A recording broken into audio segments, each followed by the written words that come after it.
তাইলে আমরা স্টার্ট। আজকে আছে ক্লাস 4।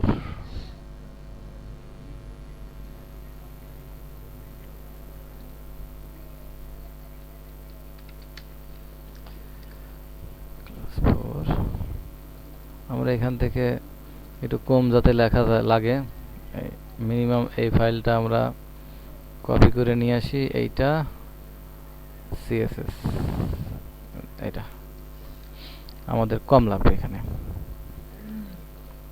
আচ্ছা, তাইলে এইবার আমরা এটা ওপেন করি।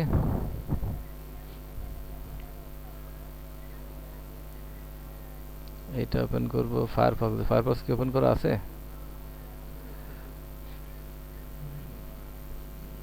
ঘুমায় আছে। ওই দিন থেকে আমরা আজকে কারেন্ট চলে গেছিল। কারেন্ট চলে গেলে তখন শাটডাউন হয়। আমি তো মানে ইন্টারন্যাশনালি দেই না, একাই বন্ধ হয়ে ওখান থেকে আবার নাই মেশিন। আচ্ছা, তাইলে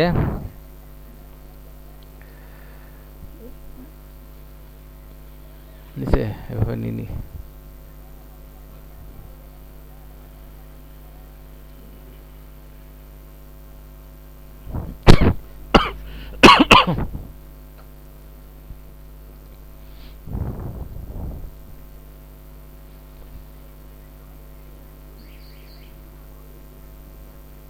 আচ্ছা, এইটা এবার আমরা নোটপ্যাড দিয়ে ওপেন করে ফেলি।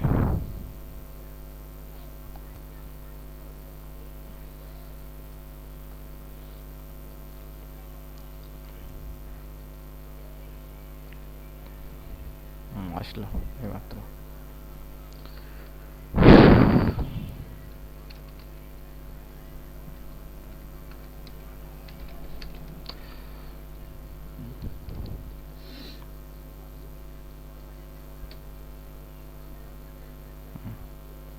কারেন্টটাতে চলে আসছি আমি টেস্টিং দেওয়ার জন্য। আমি এটা লিখলাম, আর দেখা যাচ্ছে যে এর আগে আমার এক স্টুডেন্ট, এক ছাত্রী আইটি ফার্মে থাকা অবস্থায়, তখন আমিও এইচটিএমএল সিএসএস এর প্রায় নতুনই বলা চলে। এইচটিএমএল সিএসএস শিখছি তো আমি পরে, আগে পিএইচপি শেখা আমার। ঠিক আছে, আগে পিএইচপি শেখা। পিএইচপি দিয়ে আগে যে কাজগুলো করতাম আমি, সেটা হচ্ছে একটা সেন্টেন্স দেব, সেই সেন্টেন্স সে বলে দিতে পারবে এটা কোন টেন্সার। আগে এইগুলো করে বেড়াতাম। আগে তো ওয়েব বেসড পিএইচপিতে তেমন কাজ করিনি, জাস্ট প্রোগ্রামিং হিসাবে। কিন্তু পিএইচপির কাজ আসলে কি, যেহেতু প্রোগ্রামিং ল্যাঙ্গুয়েজ, সে ডিসিশন নিতে পারে, সে বলি করতে পারে। আমি যদি এইচটিএমএল সিএসএস না শিখি তাহলে পিএইচপি বুঝবো? আমি ওই ইগুলো করতাম, ভেরিয়েবল কি, লুপ কি, ফাংশন কি, কন্ডিশন কি, এইগুলো। আচ্ছা, এখন আমরা যেটা করব সেটা হচ্ছে, বাদ দেই। এখন আমরা দেখব যে এইটা সিএসএসটা আমি এখানেই লিখবো আপাতত। হ্যাঁ, এখন দেখবো আমার পি ট্যাগ আছে, suppose hello world. P tag আছে আমার একটা। তাহলে এই একটার জন্য আমি কি করব, আমি রুলস লিখব। আমি দিব কালার। কালার বলো না, ব্যাকগ্রাউন্ড কালার দিই, ভালো লাগবে। ব্যাকগ্রাউন্ড কালার ব্লু, ঠিক আছে। Background colour blue colour. এখন এটা এই অবস্থায় থাকলো। তো আমি কিন্তু অলরেডি বলছিলাম যে আজকে যে ক্লাসটা, আমার এখন মনে পড়লো যে গতদিন আমি কি বলছিলাম যে কি ক্লাস আজকে হবে, যেটা সেটা আমি এলিমেন্টগুলোকে দেখতে পাচ্ছি। এইচটিএমএল এর প্রত্যেকটা, এটা কিন্তু একটা এলিমেন্ট। আমরা এলিমেন্ট বা ট্যাগকে দেখছি দুই ধরনের নেচার। একটা পুরা জায়গা, ব্রাউজারের পুরা জায়গা জুড়েই বসছে, যেমন পি। আমি ব্যাকগ্রাউন্ড দেওয়ার অর্থই হইল এখানে, সেটা হচ্ছে এ যাতে আমি যাতে দেখতে পারি যে পি কতটুকু জায়গা দখল করে আছে। তাহলে যদি আমি আর একটা পিকে নেই,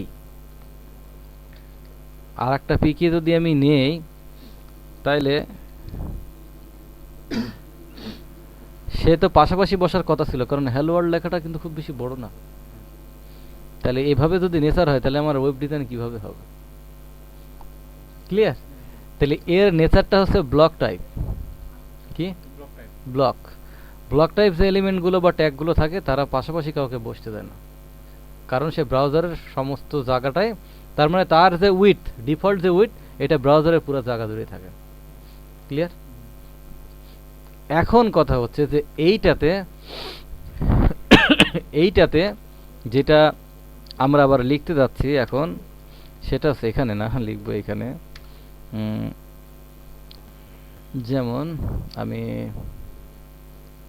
কি ট্যাগ দেখাইছি, এ ট্যাগ দেখাইছি, তাই না? এ ট্যাগ দেখাইছি আমি। আমি এখানে রেফারেন্স দিচ্ছি না, বাট আমি একটা নাম দিব জাস্ট গুগল। তাইলে এখানে আমি দেখতে পাচ্ছি সে এখানে বসছে। আমি যদি আবার দেই, দিয়ে যদি আমি দেখি এটা কি হলো, রিলোড, ও সেভ দিইনি তো আমি, এখানে দেখছি সে পাশাপাশি বসছে। তাহলে পাশাপাশি যে এলিমেন্টগুলো বলে এটা কি বলা হয়? Inline element. এটা কি বলা হয়? এদেরকে ইনলাইন এলিমেন্ট বলা হয়। তাহলে আমরা বুঝতে পারছি যে উইডথ, হাইট নিয়ে মেটার একটু কম কম চিন্তা করা লাগবে। উইডথের ব্যাপারটা কিন্তু আমাদের মাথাতে এখন নিয়ে আসতে হবে, কারণ আমি এক্স্যাক্টলি পিকেই তো পুরো আমি এভাবে বসতে দিব না, আমার আশপাশে অনেক কিছু বসানো লাগতে পারে। তাহলে এইভাবে যদি সে বসে থাকে তাহলে তো আর হবে না। আর এই এই জাতীয় এলিমেন্টের জন্য উইডথ তার ততটুকুই, ঠিক তার কন্টেন্ট যতটুকু বসবে ওই অতটুকু পর্যন্তই। তার বাদে সে কিন্তু কোনো উইডথ নেইনি বলে কিন্তু সে বসতে দেছে। আমি যদি এখানে একে দেই ব্যাকগ্রাউন্ড,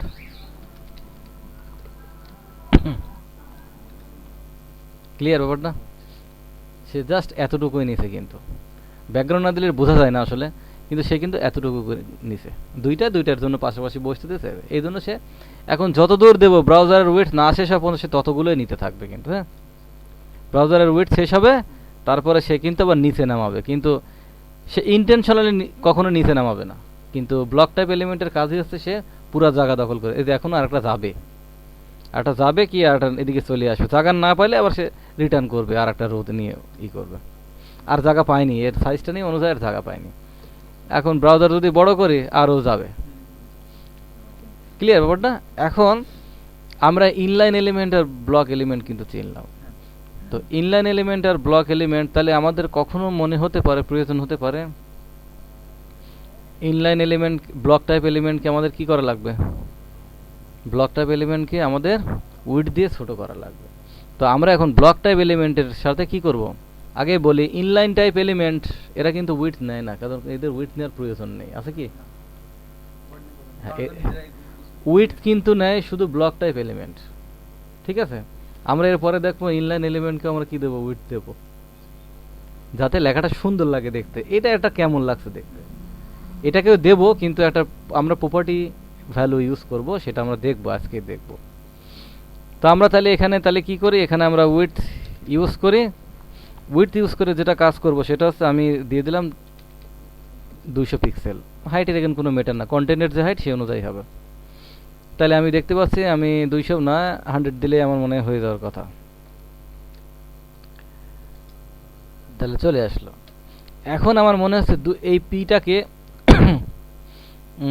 আমি ছোট করে ফেলছি, কোনো সমস্যা নাই। এখন এই পিটাকে আমি টেক্সট লাইন, এটা কিন্তু আমরা জানি, তাই না? সেন্টার। তাহলে আমরা পিটাকে কি দেখছি এখন? সেন্টার। এখন দেখতে সুন্দর লাগে। এটা আমরা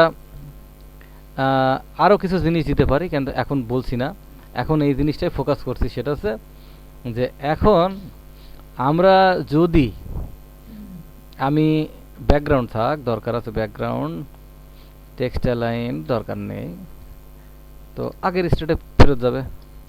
এটা মানে কিন্তু কি, ব্রাউজারে কি স্কিপ করবে আর পড়বে না। কমেন্ট কিন্তু ব্যবহার করা কি জন্য? নিজের কাজের জন্য, বা কোনো কোড অফ করার জন্য, বা কোনো কোড লিখে রাখেছি 1 মাস আগে লিখে রাখেছি মনে নেই, কিন্তু কমেন্ট থাকলে পারে মনে। এটা ব্রাউজার স্কিপ করে, এটাকে আর সে রিড করছে না। এটা হচ্ছে সিঙ্গেল লাইন। যদি মাল্টিপল লাইন হয় এইভাবে, এখন আর কোনো আমার মনে হয় স্টাইলে দেখা যাওয়ার কথা না, সিএসএস টোটালি বন্ধ। ক্লিয়ার ব্যাপারটা? তাহলে এটা মাল্টিপল লাইন আর ওটা হচ্ছে সিঙ্গেল লাইন। তো আমি যেটা দেখাতে চাচ্ছিলাম সেটা হচ্ছে, এখন আমার মনে হচ্ছে যে পি টাইপ যে এলিমেন্টটা আছে এইটা আমি এই লিঙ্ক অর্থাৎ ইনলাইনের মধ্যে একটু নেচার বানাই দিই। তাহলে ডিসপ্লে ইনলাইন। ক্লিয়ার? ডিফল্ট কি থাকে ম্যানুফ্যাকচারিং অবস্থায়, অর্থাৎ ম্যানুফ্যাকচারার তৈরি করতে থাকে কিভাবে, ব্লক ওয়েতে। হ্যাঁ, সবগুলো এখন চলে গেছে, ওই ইনলাইন হয়ে গেছে। আর এখন সবাই তো দোস্ত, ইনলাইনগুলো সবাই দোস্ত, একে অপরের বন্ধু। এবার এটার নেচারটা আমি তাহলে একটু চেঞ্জ করতে পারি, ডিসপ্লে ব্লক। ও কেউ কারোকে আর বসতে দিবে না, নিচে নিচে বসছে কিন্তু সবাই। ক্লিয়ার? নিচে নিচে বসছে, কিন্তু এরা ওর মতো নিতে পারেনি, মার্জিন নিতে পারেনি। আমি মার্জিন দিয়ে দিচ্ছি। মার্জিন কি জিনিস আমি পরে বলছি, এখন না। মার্জিনের ক্লাসটা, মার্জিনের একটা ক্লাসই হবে বক্স মডেল। মার্জিন বটম দিয়ে দিই আমি 10 পিক্সেল করে। তাহলে এরা এদের মতো নিচে জায়গা নিয়ে নিয়েছে। তাইলে আমরা কিন্তু দুই ধরনের নেচারকে আমরা চেঞ্জ করতে পারছি। কিন্তু আমাদের ব্লক টাইপ এলিমেন্ট নিয়ে, ব্লক টাইপ এলিমেন্টকে কিন্তু অ্যাকচুয়ালি উইথ দেওয়া যায়, কিন্তু ইনলাইন টাইপ এলিমেন্টকে আমরা একটু ট্রাই করে আসি। এটা বন্ধ করে দিতে হবে, এটা বন্ধ করে দিই, তাহলে এরা ইনলাইনে পরিণত হয়ে যাবে। আচ্ছা, ইনলাইনে পরিণত হয়ে গেল। এখন আমি জাস্ট এইটা টেক্সট লাইন এটা অফ করব, ন্যাচারাল আসো। কালার মানে না না না না, কালার নাই। কি হবে কালার নাই? হচ্ছে অ্যাকচুয়ালি কন্টেন্ট যতটুকু আছে তার উইডথ অনুযায়ী, ইনলাইন তার উইডথ অনুযায়ী, ঠিক কন্টেন্ট অনুযায়ী, কন্টেন্টের যতটুকু উইডথ সেই অনুযায়ী নিয়েছে। আর ব্লক তো পুরো ব্রাউজার জুড়ে নিয়েছে। ব্যাকগ্রাউন্ড দিতে হলে এটা দেওয়া লাগে, কিন্তু ব্যাকগ্রাউন্ডটা দেওয়া হয়েছে এই কারণে যাতে আমি বুঝতে পারি কে কতটুকু জায়গা ব্রাউজারে দখল করে আছে। আচ্ছা, এখানে যেটা হবে, এখন আমি চাচ্ছিলাম যে এইটা দুইটো নেচারই থাক, কারণ তার আগে আমি উইডথ দেওয়ার একটু ট্রাই করি, চেষ্টা করি 100 পিক্সেল।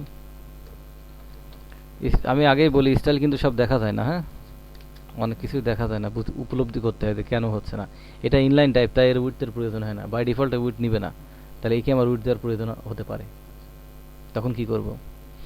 তখন আমি যে কাজটা করব, আমি উইডথকে বন্ধ রাখি, সেম ডিসপ্লে ইনলাইন এবং ব্লক। এটা আপডেটেড, এটা অনেক ওল্ড ব্রাউজার সাপোর্ট করে না। এর নেচারটা পাশাপাশি থাকবে, বাট সে আবার ব্লকের নেচারটাও হবে তার। ঠিক আছে, পাশাপাশি চলে আসতে, পাশাপাশি হয়ে মানে পাশাপাশি ছিল আগে, একটু হালকা নড়ছে, সে একটু হালকা নড়ছে, তাছাড়া কিছুই না। কিন্তু সে পাশাপাশি থাকবে, সব থাকবে। এখন আমি চেষ্টা করি প্রত্যেকের উইডথ দেওয়ার জন্য। নিবে নিচে উইডথ কিন্তু এতে বাড়িয়ে গেছে। আমি এদিক দেখতে হবে। আর এদিক হয়নি, এদিকের সমস্যাটা কী হয়েছে, এদিকে যে আমরা মার্জিনটা দিয়ে দিই, মার্জিন বটমটা ইউজ করলে পারে, এই যে উইডথ কিন্তু আমাদের সে বাড়িয়ে গেছে। এখন যদি একে আমরা টেক্সট লাইন সেন্টার করি, তাহলে দেখতে ভালো লাগবে।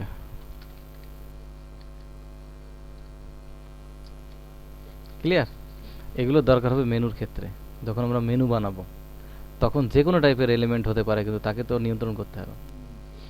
ঠিক আছে, তাইলে আমরা দেখতে পাচ্ছি যে এইটা কি অবস্থা, এটা কিভাবে চলছে। তো আমরা এইখানে যে কাজটা করব, আমরা পিটাকে তুলে দিই, পিটাকে তুলে দিই। আমরা 4টা রাখি, এখানে 4টা রাখি। আমরা এটার নাম দিই হোম। দেখছি বোধহয় হোম কোথাও, তাই না?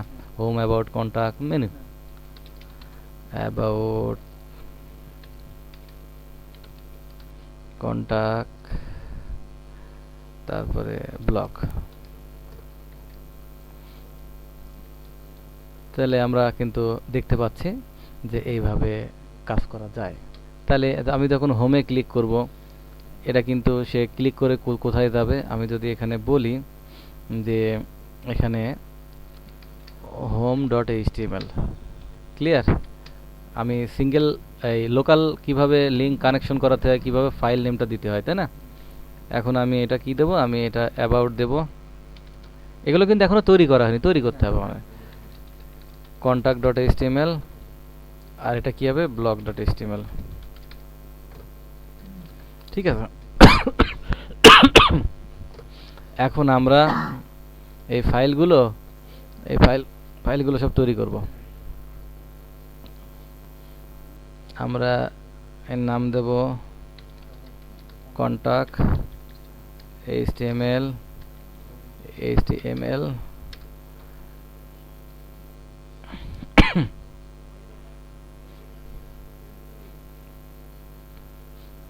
হোম এটাই রাখ, হোম অন্যটা দেব না। কি কি আছে আমি অ্যাবাউট,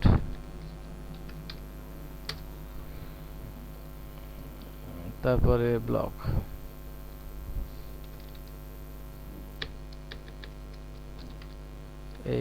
এইচটিএমএল গেল। তাইলে এখন এই পেজগুলো সবই সে পাবে। ঠিক আছে, পাবে। হোমটা আমি ক্লিক করছি না, অ্যাবাউটে গেলে অ্যাবাউট ডট এইচটিএমএল আমরা দেখতে পাচ্ছি, অ্যাবাউট ডট এইচটিএমএল চলে আসছে। ঠিক আছে, আমরা যদি কন্টাক্টে যাই, এই যে কন্টাক্ট ডট এইচটিএমএল ওই ফাইলটা পাচ্ছে। এখন ফাইলের মধ্যে যদি আমরা কিছু লিখে দিই তো পাবে। ক্লিয়ার? এখন এটা আমরা আরো সুন্দর করতে পারি, সুন্দরের আসলে কোনো শেষ নেই।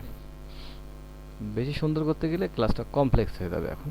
এই জন্য সিম্পল ওয়েতে যাতে জটিল না লাগে ঠিক সেভাবে করা হচ্ছে।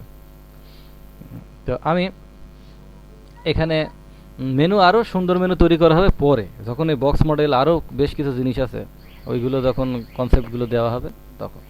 তাহলে এখানে আমি কিছুটা নলেজ পেলাম যে ইনলাইন আর আমাদের ইটা কি হবে, ইনলাইন টাইপ এলিমেন্টের নেচার কেমন হবে, ব্লক টাইপ এলিমেন্টের নেচার কেমন হবে।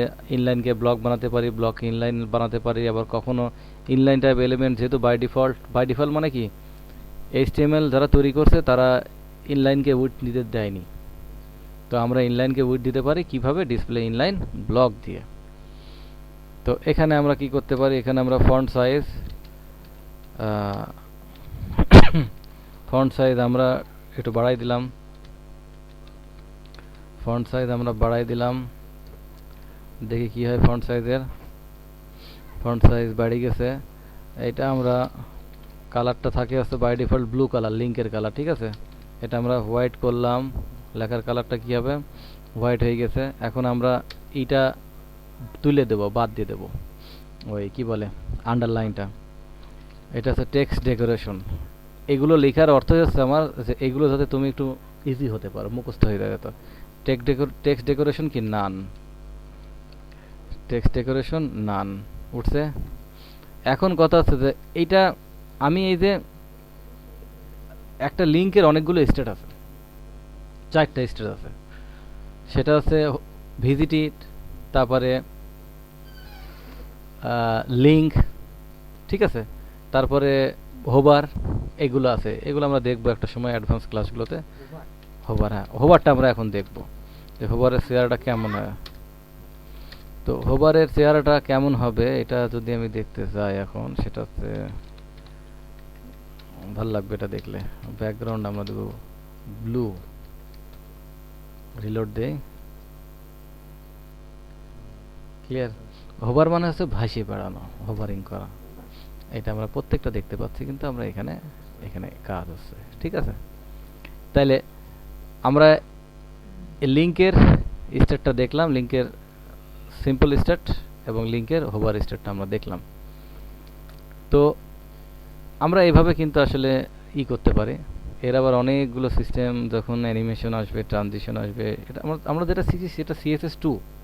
আমি বেশ কিছু লিঙ্ক দিয়ে দেবো, সব কিছু দিয়ে দেবো, এগুলো সেটা হচ্ছে CSS3, সেটা অনেক পরে, যখন CSS শেষ হয়ে যাবে, তারপরে বুটস্ট্র্যাপ শেষ হবে, তখন আমি এই অ্যাডভান্সগুলোর এইগুলো করব। তো এখন আমরা মোটামুটি দেখলাম যে লিংক সব হবে, হ্যাঁ হোভারিং এ দিতে হবে, ওটা ট্রানজিশন বলা হয়, ওটা CSS3। আচ্ছা, তাইলে আমরা এইগুলো এখন এটা করে দিতে পারি। কালারটা আমরা যদি নীল কালার আসছে, আমরা তার ব্যাকগ্রাউন্ডে কালার চেঞ্জ করে দিতে পারি। ঠিক আছে, তার ব্যাকগ্রাউন্ডে কালার চেঞ্জ করে দিলে, সাপোজ আমরা দিলাম কি রাখবো, হোয়াইটই তো ভালো লাগছে, দিলাম মানে বেশি সাদাতে গেলে আর ভালো হয় না। হ্যাঁ, কালারটাও চেঞ্জ আছে। হুম, অনেকেই বলে কি শিখতে গেলে যে বোঝা যায় তখন যে কি অবস্থা। হ্যাঁ, আমরা এটা দিলাম আমরা। হুম, বড় বড় হচ্ছে। হ্যাঁ, আচ্ছা, তারপরে আমরা ফন্ট ওয়েট, বোল্ড এগুলো সব লিখছি। এগুলো কিন্তু আমরা দেখতে পাচ্ছি যে সিএসএস নিয়ে প্রায় একই কাছাকাছি প্রপার্টিগুলো সব। বোল্ড হচ্ছে, হ্যাঁ? এটা অ্যানিমেশন ঠিক মনে হচ্ছে দেখতে, কিন্তু অ্যানিমেশন দেখলে আর এটা দেখতে ভালো লাগবে না। আচ্ছা, তাইলে আমরা দেখলাম এই মেনুগুলোকে। এখন আমরা এটাকে আরেকটু সুন্দর বানানো যায়। বর্ডার, বর্ডার পার্টটা হচ্ছে ইসে আছে, কি বলবো, এইটা না বর্ডার, শুধু বর্ডারের পার্টটা আছে বক্স মডেলে। বক্স মডেল আগামী দিন দেখি দেখানো যায় কিনা। হুম, বক্স মডেল কি মার্জিনের সাথে ওইটাই? তিনটা এলিমেন্ট, মার্জিন, প্যাডিং আর বর্ডার। 5 পিক্সেল দিলাম। হ্যাঁ, বর্ডার রেডিয়াস, তার মানে বর্ডারটা এই যে এজ, এজটা কি হিসাবে আছে, কর্নার, তাই না? দেখি কি হয়, কিছু সেন্স পরিবর্তন হয়, হয়েছে, হয়ে গেছে অলরেডি। ও এই যে ই কর্নার নেই গুলো, কিন্তু, হ্যাঁ কর্নার হ্যাঁ, কিন্তু আর নেই। কর্নার ঠিক গুলো আছে, একটু রাউন্ড হয়ে গেছে। ঠিক আছে, এই বাটনের মতো মনে আছে। তো এখানে আমরা আরো বেশ কিছু জিনিস দেওয়া যায় এখানে। দেখি হাইট নাই কিনা। হাইট 50 পিক্সেল, হাইট নিলে একটু সুন্দর লাগতো দেখতে। নিয়ে নিছে হাইট, হাইট নিয়ে নিছে। একসাথে আর একটা আমরা জিনিস দেব, নেয় কিনা দেখি, এর মিডলিং করার জন্য। মিডলিং হয়ে গেছে। আচ্ছা, হাইট আর লাইন হাইট এটা কি জিনিস? এটা হাইটটা তো আমরা জানি, লাইন হাইটটা হচ্ছে আমি কন্টেন্টকে মাঝে নিয়ে আসার জন্য কাজ করলাম। মনে রাখতে হবে লাইন কন্টেন্টকে যদি কোনো এই কিছুর মধ্যে মাঝে নিয়ে আসতে হয়, তাহলে ওই হাইট যেটা হয় না, লাইন হাইটটাও সেম হবে। ক্লিয়ার ব্যাপারটা? লাইন হাইটটাও সেম হবে, সেম রাখতে হবে, তাহলে এটা ঠিক মিডল পজিশনে চলে যাবে। হাইট লাইন হাইট দুইটা আমার সেম হ্যাঁ, সেম রাখতে হবে। আচ্ছা, তাহলে আমরা দেখতে পাচ্ছি যে এটা এই যে এইসব এগুলো তুলে দিই। হ্যাঁ, এগুলো এগুলো দিলে ভালো লাগছে না।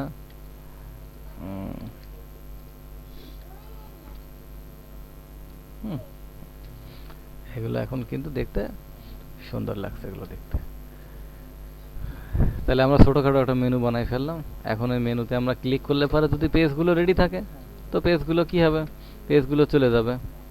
তো আমার মনে হয় যে সিঙ্গেল এটা বানাতে কোনো সমস্যা হওয়ার কথা না। আমি সিম্পল মানে এখন যেটা করবো সেটা হচ্ছে আমি কিছু লিখবো না। হ্যাঁ, কিন্তু এইভাবে চেষ্টা করার দরকার নাই। ওকে, আমি জাস্ট এখানে দিব দিস ইজ অ্যাবাউট পেজ, এভাবে কিন্তু এস্টিমেল পড়বে, সমস্যা নেই। কিন্তু ঝামেলা করবে ইন্টারনেট এক্সপ্লোরার। হ্যাঁ, ইন্টারনেট এক্সপ্লোরার ভালো না। তাইলে আমরা এটা কি পেজ, এটা হচ্ছে ব্লগ পেজ। তো আমরা এই দুটা পেজে চেক করি, বাকিগুলা তুমি তৈরি করে নিতে পারবা, সমস্যা নেই। তাহলে ব্লগ পেজ না, ব্লগ পেজে ক্লিক করলাম, চলে আসছে ব্লগ পেজ। এভাবে কিন্তু আসলে আমাদের সেই লিনিয়ার হইতে না এসে নন লিনিয়ারে জাম্পিং করা হয়। আর এটার জন্য আসলে ওয়েব পেজ বা ওয়েবসাইট এত বিখ্যাত আমার কাছে মনে হয় শুধু এটার জন্যই। কারণ কোথায় কি আছে আমার জানার দরকার, আমি লিঙ্কে ক্লিক করছি, আমার প্রয়োজনীয় জিনিসগুলো সমস্ত কিছু আমি এখানে জানতে পারছি। তাইলে আমরা এইটা তো মনে হয় তৈরি করা অসম্ভব কিছু না। অনেক মজা লাগলো এইসব জিনিসের মধ্যে কত কিছু করা যায়। হ্যাঁ, আমরা এখানে আরো কিছু করতে পারি। সেটা হচ্ছে গেল কোথায়, এটা এটা আরো প্রপার্টি আছে। প্রপার্টি দেখা যায় না করলে, ইউজ না করলে প্রপার্টি নিতেই ভুলে যায়। এটা style, font style, italic, italic বানান এবার ঠিক হলো। ইটালিক ভেঙে গেছে কিন্তু, তাই না? আমরা যে এমএস ওয়ার্ডে দেখছি কিন্তু এগুলো। আচ্ছা, হোভারিংয়ে আমি যখন যাব, হোভারিংয়ে যখন যাব আমি আন্ডারলাইন তুলেছি কি দিয়ে, আন্ডারলাইন নিতে হলে কিন্তু সেটাই নিয়ে আসতে হবে। হ্যাঁ, হোভারিং আমি একটু আন্ডারলাইন চাচ্ছি, আন্ডারলাইন,